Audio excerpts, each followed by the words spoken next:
बदलत्या हवामानाचा मोठा फटका तर कोकणातील आंबा पिकाला बसला असून नुकसान भरपाईसह विविध मागण्यांसाठी बागायतदार पहिल्यांदाच रस्त्यावर उतरल्यात। सिंधुदुर्ग जिल्ह्यात राजू शेट्टी यांच्या नेतृत्वाखाली हजारो आंबा बागायतदारांनी आक्रोश मोर्चा काढत सरकारचं लक्ष वेधलंय। दरम्यान सुरू असलेल्या आंदोलनात मंत्री नितेश राणे अचानक व्यासपीठावर दाखल झाल्यानं आंदोलनाला वेगळं वळण मिळालं असून त्यांच्या भूमिकेकडे आता सर्वांचं लक्ष लागलंय।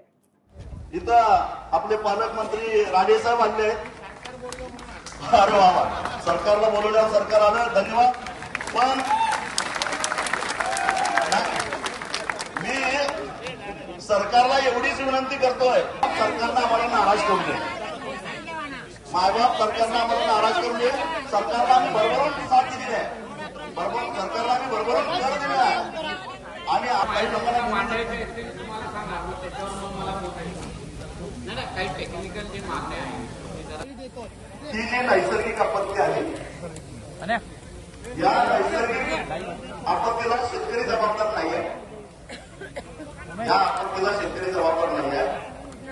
पर्यावरणाचं संतुलन बिघडल्यामुळे वातावरणामध्ये जे फेरबदल झाले, त्यामुळे यावर्षी प्रचंड पाऊस पडला आणि लगेच फटका या हापूस आंब्याला बसला। त्याच्यानंतर केसरलाही बसलेला आहे, पण तो जास्त बसलेला आहे फटका, तो हापूस आंब्याला बसला।